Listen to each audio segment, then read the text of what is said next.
So here we are at the Home Depot. Here's my cart. I hate spending money, but my wife tells me this is cheaper. That's a big old cart, man. And most folks think if you're gonna be doing all this work and buying all this stuff, you need you a big old pickup truck. Let me tell you what you really need is you need a Gen 1 Chevrolet Volt, a little hatchback. That's all you really need. Let's see if we can get it all in here. And your wife and some plants. See here?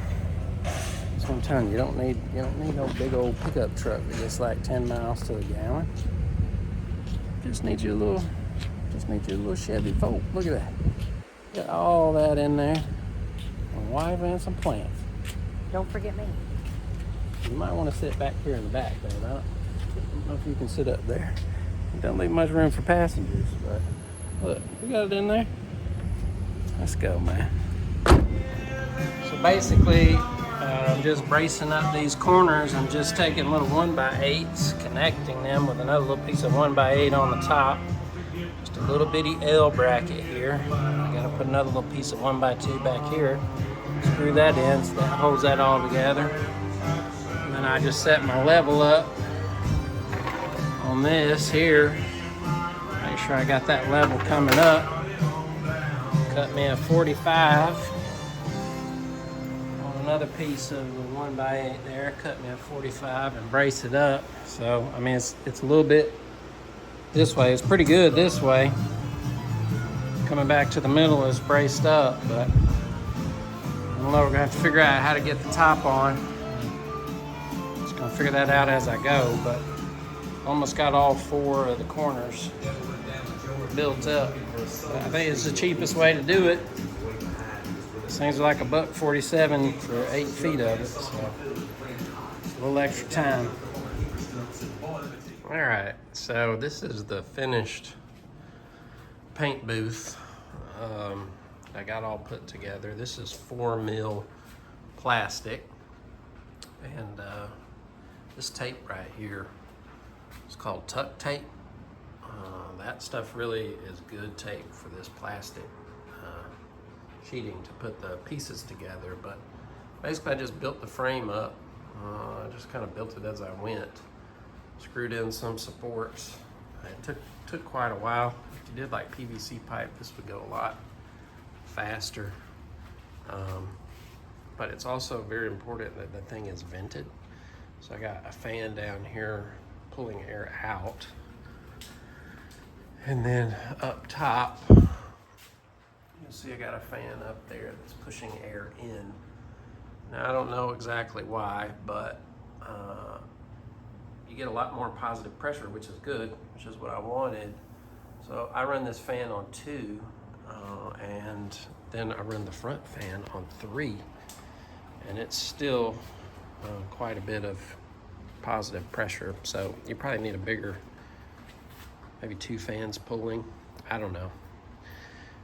But anyway, I was gonna do a zipper door, but I don't know. I got tired of spending all the money, so I'm just using some clamps here, and it does pretty good.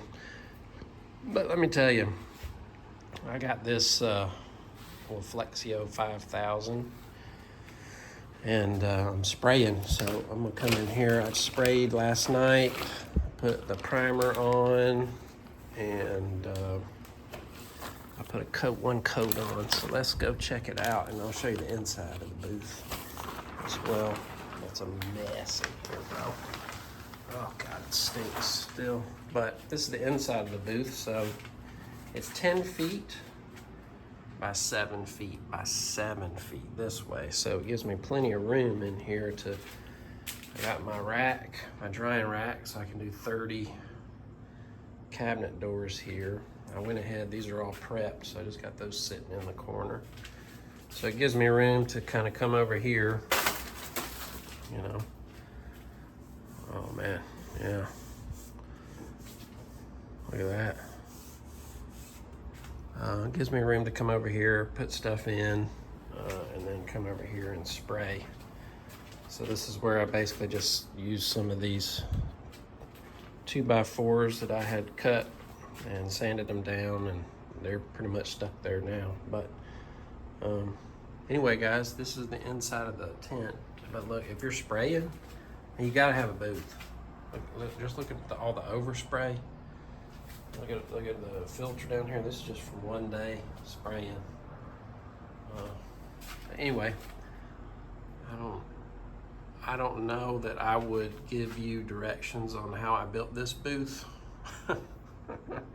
It's because I just kind of built it as I went, screwing together 1x8s, which again was cheap, but required me to do pilot holes for every single screw that I put in here. So it really took a lot of time, but it's pretty sturdy. I mean, this thing ain't going anywhere, and so it gets the job done, I think. So anyway, so yeah, that's the booth, and we're gonna see how the front. I haven't painted the front of the cabinet doors. Let me pull one of these things off and take it in. I can show it to you. I haven't painted the front. I've got a coat of primer on the front. Not sure I want to do that yet. I guess I can.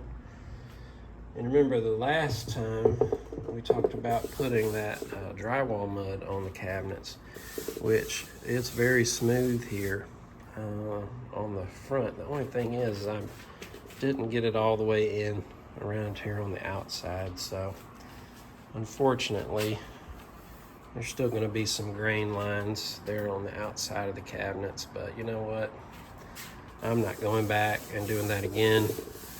But yeah, anyway, so that's the primer coat.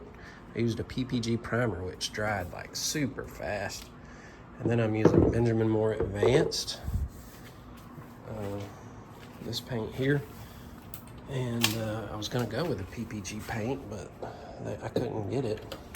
Anyway, but I'm going with this Benjamin Moore Advanced, which is a recommendation of this guy's YouTube channel that I've been watching. DIY paint and refinishing or something. But anyway, what he says about this paint is it's a hybrid oil. It's a hybrid oil water based, so it's water based, but it dries like an oil. And it does look kind of nice. Anyway, so that's the first coat. But the dry time's a little long on this. It's 4 to 6 hours dry and then 16 hours to recoat. So basically, I did this side yesterday, so I got to come back today. And I'm gonna do the front of the cabinets today. And then so tomorrow I'll come back and in the morning do the one side, another coat, and then the next day I'll have to come back and do the last coat. But anyhow, I'm gonna take this in and see how much different this color is than what we got in the house. I'm hoping it's a little different. I don't know, wife picked it out. So anyway, guys, that's the paint booth. That's the setup. That's the sprayer that I'm using, which is this is the first time I've ever done any of this stuff. So I'm just learning as I go.